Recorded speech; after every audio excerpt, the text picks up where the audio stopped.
Before you start, click the subscribe button and bell button to get notification for our video. Thank you.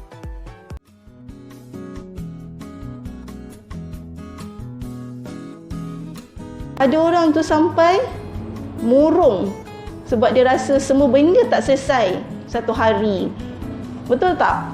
Ada tu sedihnya sampai nangis ni sebab ya Allah penatnya hari ni macam tu. Betul?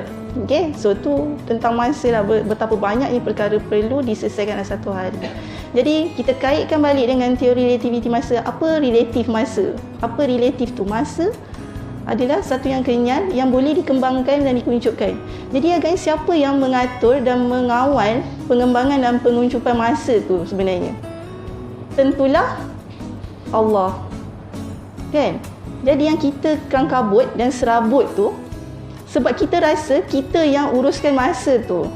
Sebab tu kita macam tu. Kita rasa macam-macam nak buat. Kan? Bangun pagi tak sempat ni nak orang kata nak si alhamdulillah tu Allah tu kadang-kadang tak sempat melompat bangun macam tu kan. Melompat bangun nak pergi dapur. Itulah kan. Tentulah saya tu kan. So sebenarnya kita bangun sebab tu bila bangun kita baca doa bangun tidur. Sebab kita baca doa bangun tidur sebab apa? Sebab kita nak memuji Allah dulu. Sebab Allah yang pegang masa kita untuk satu hari tu. Which is kita tak tahu apa jadi satu hari tu. Kan? Yang kita tahu apa yang dah nak plan nak buat hari tu pada semalam yang kita fikir nak buat hari itulah. Itu je yang kita tahu. Padahal apa yang akan berlaku, apa yang terjadi tak pernah tahu pun sebenarnya. Betul tak? So untuk urus masa kat dunia, kalau kita menyadarilah sebenarnya nak urus masa kat dunia ni, kita kena fikir yang masa ni Allah yang pegang. Allah yang berhak panjangkan dan Allah yang berhak pendekkan. Selalu kita rasa sekejap dan dipendekkan tu sebab kita yang rasa kita lah kontrol semua benda. Kita lah yang fikir yang kita lah yang susun semua tu. Sebenarnya kalaulah kita serahkan kepada Allah urusan tu, urusan dunia tu dan mengurus masa tu, segalanya jadi mudah.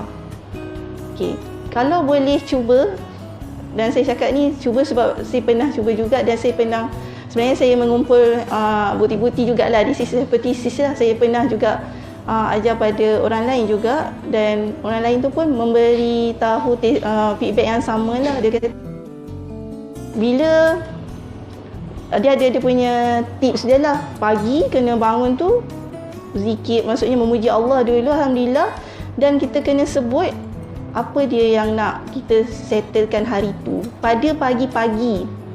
Bukannya dah tengah-tengah jalan tu aduh cepatlah siap. Tak adalah kan. Tu kena fikir balik lah. Yang tu dia ada teknik lain lah. Okey, ni teknik yang untuk bagaimana untuk satu hari tu insya-Allah Allah akan aturkan yang mana kena panjangkan, Allah panjangkan masa, yang mana pendek tu pendekkan masa, cukup 24 jam. Okey. Tapi ada juga yang kita dah berusaha tapi tak sempat siap juga. It's okay. Kan? Kita kena cakap dekat diri kita, it's okay. Sebab kita yang kawal. Dan mesti ada sebab kenapa Allah tak bagi siap hari tu. Kalaulah memang Allah tentukan memang boleh siap hari tu dengan keyakinan kita, keimanan kita pada Allah tu, memang siap. Dan kalau kita buat kerja tu, maksudnya contoh kalau kita pejabat lah, kata kerja pejabat yang busy, yang menggunakan komputer ke apa kan, selalu kita buat satu hari suntuk tak siap. Tapi pada hari itu dengan menyerahkan urusan tu pada Allah dan berdoa bahawa dia akan siap ni semua tu, 15 minit siap. Ni bukan cerita magic. Dia memang sebenarnya kita memang tak perlu risau apa-apa kalau urusan dunia. Yang kita kena risau tu duduk kat dunia ni, yang kita kena risau adalah yang mana satu yang boleh bawa kita menjadi memberi kita pahala. Yang itu yang perlu kita risau.